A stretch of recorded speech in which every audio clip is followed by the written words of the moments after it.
ರಾಜ್ಯ ರಾಜಕಾರಣದಲ್ಲಿ ಸಾಕಷ್ಟು ಕ್ಷಿಪ್ರ ಬೆಳವಣಿಗೆ ಆಗ್ತಿದ್ದು ಈ ಕುರಿತು ಮಾತಾಡಲಿ ನಮ್ಮ ಜೊತೆ ಎಚ್ ಡಿ ಕೋಟೆ ವಿಧಾನಸಭಾ ಕ್ಷೇತ್ರದ ಶಾಸಕರಂತಹ ಅನಿಲ್ ಚಿಕ್ಕಮಾರ್ ಅವರಿದ್ದಾರೆ. ಅವ್ರನ್ನ ಮಾತಾಡ್ಸ್ತಾ ಹೋಗ್ತೀನಿ. ಸರ್, ನಿಮ್ಮ ಕ್ಷೇತ್ರಕ್ಕೆ ಸಂಬಂಧಪಟ್ಟಂತೆ ಸರ್ ಅಕ್ರಮವಾಗಿ ಹಲವು ರೆಸಾರ್ಟ್ಗಳು ತಲೆ ಎತ್ತಿವೆ ಅನ್ನೋ ಕೂಗು ಕೇಳಿ ಬರ್ತಿದೆ ಸರ್. ತಲೆ ಎತ್ತಿದವ ಸರ್? ಈಗ ಆಲ್ರೆಡಿ ನಾನು ಜಿಲ್ಲಾ ಅಧಿಕಾರಿಗಳಿಗೆ ಒಂದು ಪತ್ರವನ್ನು ಬರೀತಾ ಇದ್ದೀನಿ. ಎಲ್ಲೆಲ್ಲಿ ಆ ರೀತಿ ಆಗಿದೆ ಅದ್ರ ಬಗ್ಗೆ ಕ್ರಮ ವಹಿಸೋಕ್ಕೆ ಮೇಲಧಿಕಾರಿಗಳು ಆ ರೀತಿ ಅಕ್ರಮವಾಗಿ ರೆಸಾರ್ಟ್ ನಮ್ಮ ತಾಲೂಕಲ್ಲಿ ಇದ್ದರೆ ಅದನ್ನು ರದ್ದುಗೊಳಿಸ್ತಕ್ಕಂಥ ಕೆಲಸವನ್ನು ನಾನು ಪ್ರಾಮಾಣಿಕವಾಗಿ ನಾನು ಮಾಡ್ತೀನಿ ಸರ್. ತಾರಕ ಹಿನ್ನೀರಿನಲ್ಲಿ ಆ ಥರದ ಹಲವು ರೆಸಾರ್ಟ್ಗಳಿವೆ ಅನ್ನೋ ಕೂಗು ಸರ್. ಅದ್ರ ಬಗ್ಗೆ ಈಗ ಆಲ್ರೆಡಿ ಸಾಕಷ್ಟು ಮಾಧ್ಯಮದಲ್ಲಿ ವರದಿಯಾಗಿದೆ. ಭಾಳಷ್ಟು ಎಲ್ಲ ಕಡೆನೂ ಕೂಡ ವನಸಿರಿ ನಾಡು ಉಳಿಸಿ ಅನ್ನೋ ಕೂಗು ಕೂಡ ಕೇಳಿ ಬರ್ತಾ ಇದೆ. ನಾನು ಕೂಡ ಅದಕ್ಕೆ ಧ್ವನಿಗೂಡಿಸಿ ಆ ರೀತಿ ಆದಂಥ ಸಂದರ್ಭದಲ್ಲಿ ನಮ್ಮ ಜಿಲ್ಲಾಧಿಕಾರಿಗಳಿಗೆ ನಾನು ಆಲ್ರೆಡಿ ಪತ್ರ ಬರೀಬೇಕು ಅಂತ ನಾನು ರೆಡಿ ಮಾಡಿದ್ದೀನಿ. ಅವರ ಮುಖಾಂತರ ಆ ಥರ ಆಗಿದ್ರೆ ಅದನ್ನು ರದ್ದುಗೊಳಿಸ್ತಕ್ಕಂಥ ಕೆಲಸವನ್ನು ನಾನು ಪ್ರಾಮಾಣಿಕವಾಗಿ ಮಾಡ್ತೀನಿ. ಅಕ್ರಮ ಆಗಿರೋ ಅದನ್ನು ಓಡಿಸಾಕ್ಲಿಕ್ಕೂ ಕೂಡ ನೀವು ಮುಂದೆ ನಿಲ್ತೀರಿ? ಖಂಡಿತವಾಗ್ಲೂ 100%. ಆ ರೀತಿ ಯಾವುದೇ ರೀತಿ ಪರ್ಮಿಷನ್ ಇಲ್ಲದೆ ಅಕ್ರಮವಾಗಿ ರೆಸಾರ್ಟ್ ನಡೀತಾ ಇದ್ರೆ, ಈಗ ಆಲ್ರೆಡಿ ನಮ್ಮಲ್ಲಿ ಹಿಂದೆನೂ ಕೂಡ 2 ರೆಸಾರ್ಟ್ನ ಡೆಮಾಲಿಷನ್ ಮಾಡಿದ್ದಾರೆ. ಆ ರೀತಿ ಇದ್ದಂಥ ಸಂದರ್ಭದಲ್ಲಿ ಅದನ್ನು ಡೆಮಾಲಿಷನ್ ಮಾಡಿಸ್ತಕ್ಕಂಥ ಕೆಲಸ ಅದು ಜಿಲ್ಲಾಧಿಕಾರಿಗಳಿಗೆ ಪವರ್ ಇರ್ತದೆ. ಅವ್ರ ಗಮನಕ್ಕೆ ತಂದು, ಈಗ ಆಲ್ರೆಡಿ ನಾನು ಪತ್ರ ಕೊಡ್ತಿದ್ದೀನಿ, ಅವ್ರ ಗಮನಕ್ಕೆ ತಂದು ಆ ರೀತಿ ಆದಂಥ ಸಂದರ್ಭದಲ್ಲಿ ಅದನ್ನ ಹೊಡೆದಾಕ್ತಕ್ಕಂಥ ಕೆಲಸವನ್ನು ಪ್ರಾಮಾಣಿಕವಾಗಿ ಮಾಡ್ತೀನಿ. ಸರ್, ಮತ್ತೊಂದು ವಿಚಾರ sir, power house Subhash power house ವಿಚಾರಕ್ಕೆ ಸಂಬಂಧಪಟ್ಟಂಗೆ KDP ಸಭೆಯಲ್ಲಿ ನೀವು ಕೂಡ ದನಿ ಎತ್ತೀರಿ ಸರ್, ಹಲವರ ವಿರುದ್ಧ FIR ಹಾಕಬೇಕು ಅಂತ ಹೇಳಿ. ಅದು ಈಗ ಆಲ್ರೆಡಿ ಅದ್ರ ಬಗ್ಗೆ ಸಂಬಂಧಪಟ್ಟಂತೆ ನಮ್ಮ ತಹಸೀಲ್ದಾರ್ ಮತ್ತು AC ಅವರು ಮತ್ತು ಜಿಲ್ಲಾಧಿಕಾರಿಗಳು ಸಂಬಂಧಪಟ್ಟಂಥ ದಾಖಲಾತಿಗಳನ್ನ ಕೊಟ್ಟಿದ್ದಾರೆ. ಅದ್ರ ಬಗ್ಗೆ ನಮ್ಮ AC ಅವರು ಒಂದು ವರದಿ ರಿಪೋರ್ಟ್ನ ಕೊಡೋಕ್ಕೆ ತಯಾರು ಮಾಡಿದ್ದಾರೆ. ಅದು ವರದಿ ಬಂದ ಆಧಾರದ ಮೇಲೆ ಅವ್ರಿಗೆ FIR ಮಾಡೋಕ್ಕೆ ಸೂಚನೆಯನ್ನು ನಾವು ಕೊಟ್ಟಿದ್ದೀವಿ. ತಪ್ಪಿತಸ್ಥರನ್ನ ನೀವು ಬಿಡೋದಿಲ್ಲ ಸರ್? ಖಂಡಿತವಾಗ್ಲೂ 100%. ಯಾರು ತಪ್ಪು ಮಾಡಿದ್ದಾರೆ ಅದ್ರ ಬಗ್ಗೆ ಕ್ರಮ ವಹಿಸೋಕ್ಕೆ ನಾವು ಕೂಡ ತಯಾರಿದ್ದೀವಿ ಸರ್. ಮತ್ತೊಂದು ಸರ್, ಕಬಿನಿ ಡ್ಯಾಮ್ ಬಿರುಕು ಬಿಟ್ಟಿದೆ ಅನ್ನೋ ವಿಚಾರ.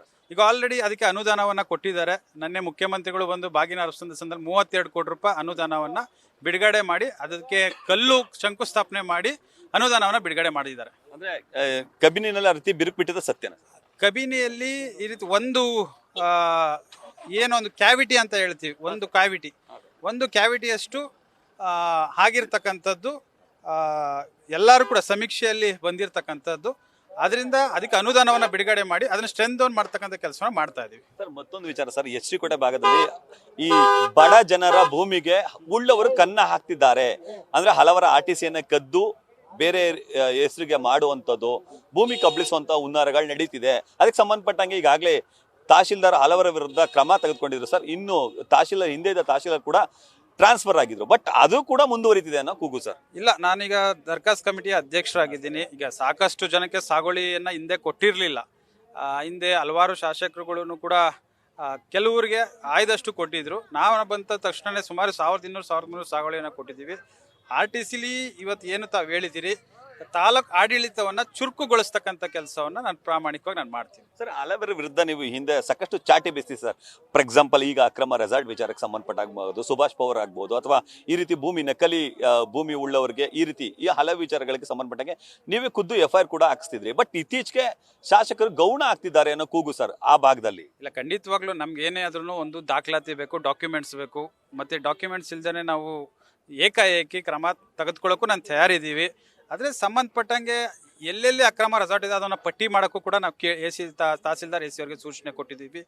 ಮತ್ತು ಇದು RTCಲಿ 1-2-3 ಘಟನೆಗಳು ಆದಮೇಲೆ ನಾನು ತಹಸೀಲ್ದಾರ್ಗೆ ಕರೆದು ನಾನು ಮಾತಾಡಿ ಅವ್ರಿಗೆ ವಿಚಾರಣೆ ಮಾಡಿ ಯಾವುದು ನಿಜವಾದ ಭೂಮಿ ಅವ್ರಿಗೆ ಕೊಡ್ತಕ್ಕಂಥ ಕೆಲಸವನ್ನು ನಾವು ಮಾಡಿದ್ದೀವಿ. ನಾನೇ ಸುಮಾರು ಜನಕ್ಕೆ ವಾನ್ ಕೂಡ ಮಾಡಿದ್ದೀನಿ. ನೋಡ್ರಪ್ಪ, ಈ ರೀತಿ ತಾಲೂಕು ಆಡಳಿತ ಚುರುಕು ಆಗಬೇಕು, ಈ ರೀತಿ ಅಕ್ರಮವಾದ ನಿಮ್ಮೆಲ್ಲ ನಾನು ಕ್ರಮ ವಹಿಸ್ತೀನಿ ಅಂತಲೂ ಕೂಡ ನಾನು ಮಾತಾಡಲ್ಲ, ನಾನು ಪೆನ್ ಮಾತಾಡ್ತದೆ ಅಂತಲೂ ಕೂಡ ನಾನು ಹೇಳಿದ್ದೀನಿ.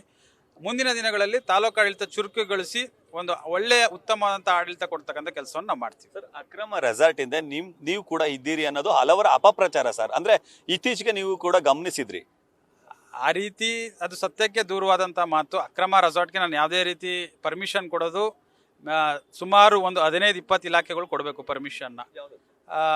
ನಮ್ಮ ಫಸ್ಟು ನಮ್ಮ ಪಂಚಾಯತಿಯಿಂದ ಸ್ಟಾರ್ಟ್ ಆಗ್ತದೆ, ಅಪ್ ಟು ಪಂಚಾಯತಿಯಿಂದ ತಾಲೂಕ್ ಪಂಚಾಯತಿಗೆ ಬಂದು, ಜಿಲ್ಲಾ ಪಂಚಾಯತಿಗೆ ಬಂದು, ನಂತರ ಫೈರಿಗೆ ಬಂದು, ನಂತರ ಎನ್ವೈರ್ಮೆಂಟಲ್ಗೆ ಬಂದು ಭಾಳಷ್ಟು ಪರ್ಮಿಷನ್ಗಳನ್ನ ನಾವು ತೊಗೋಬೇಕಾಗ್ತದೆ. ಪೊಲ್ಯೂಷನ್ ಕಂಟ್ರೋಲ್ ಬೋರ್ಡ್ಗೂ ಪರ್ಮಿಷನ್ ಬರಬೇಕಾಗ್ತದೆ. ಈ ರೀತಿ ಯಾವುದೇ ರೀತಿ ದಾಖಲಾತಿಗಳು ಇಲ್ದಾರ ಸಂದರ್ಭದ ರೆಸಾರ್ಟ್ಗಳನ್ನ ಅದನ್ನು ದಾಖಲೆಗಳನ್ನ ಪರಿಶೀಲನೆ ಮಾಡಿ ಅಕ್ರಮವಾಗಿ ರೆಸಾರ್ಟ್ ಇದ್ದಂಥ ಸಂದರ್ಭದಲ್ಲಿ ಅದನ್ನು ರದ್ದುಗೊಳಿಸ್ತಕ್ಕಂಥ ಕೆಲಸವನ್ನು ನಾವು ಜಿಲ್ಲಾಧಿಕಾರಿಗಳು ಮಾಡ್ತೀವಿ. ಅಂದರೆ ಮುಲಾಜೆ ಇಲ್ಲ ಸರ್ ಇದ್ರಲ್ಲಿ? 100% ಇದ್ರಲ್ಲಿ ಕಾಂಪ್ರಮೈಸೇ ಇಲ್ಲ, ಯಾವುದೇ ರೀತಿ ಕಾಂಪ್ರಮೈಸ್ ಇಲ್ಲ. ಯಾವುದೇ ರೀತಿ ಅಕ್ರಮವಾಗಿ ರೆಸಾರ್ಟ್ ಈಗ ಹೊಸದು ಏನು ಬಂದೈತೆ ತಮ್ಮ ಗಮನಕ್ಕೆ ತರಕ್ಕೆ ಬೈತೀನಿ. ಹೋಮ್ ಸ್ಟೇಗಳು ಅಂತ ಈಗ ಪ್ರಾರಂಭ ಆಗ್ತೈತೆ. ಚಿಕ್ಕಮಂಗ್ಳೂರು ಇರ್ಬೋದು, ಮಡಿಕೇರಿ ಇರ್ಬೋದು, ಬಂಡೀಪುರ ಇರ್ಬೋದು, ಹೋಮ್ ಸ್ಟೇಗಳು ಅಂತ ಪ್ರಾರಂಭ ಆಗ್ತೈತೆ. ಅದಕ್ಕೆ ಸರ್ಕಾರನೂ ಕೂಡ ಪರ್ಮಿಷನ್ ಇದೆ, ಹೋಮ್ ಸ್ಟೇಗೆ ಪರ್ಮಿಷನ್ಸ್ ಕೊಡ್ತಕ್ಕಂಥ ಕೆಲಸವನ್ನು ಮಾಡ್ತಾ ಇದೆ. ಆ ರೀತಿ ಯಾವ್ದಾದ್ರು ತೆಗೆದುಕೊಂಡಿಲ್ಲ ಅಂತ ಅಂದ್ರೂ ಕೂಡ ಅದ್ರ ಬಗ್ಗೆನೂ ಕೂಡ ಕ್ರಮ ವಹಿಸೋಕ್ಕೆ ನಾವು ತಯಾರಿದ್ದೀವಿ. ಮುಂದಿನ ದಿನಗಳಲ್ಲಿ ಕಬಿನಿ ಉಳಿಸಿ ಹೋರಾಟ ಆಗ್ತಿದೆ ಸರ್, ನೀವೇನು ಕೈ ಜೋಡಿಸ್ತೀರಾ? 100% ಕಬಿನಿ ನಮ್ಗೂ ಕೂಡ ಎಲ್ರಿಗೂ ಕೂಡ ರಾಜ್ಯಕ್ಕೆ ಇರ್ತಕ್ಕಂಥ ಒಂದು ನದಿ ಕಬಿನಿ ಜಲಾಶಯ. ಅದಕ್ಕೆ 100% ನಾನು ಕೂಡ ಸಾಥ್ ನೀಡ್ತೀನಿ. ಇಷ್ಟು ಶಾಸಕರಂತಹ ಅನಿಲ್ ಚಿಕ್ಕಮಾದ್ ಅವರ ಮಾತುಗಳು. ಕ್ಯಾಮರಾಮನ್ ವಿನಯ್ ಜೊತೆ ರವಿ ಪಾಂಡವಪುರ, ನ್ಯೂಸ್ ಫಸ್ಟ್ ಮೈಸೂರು.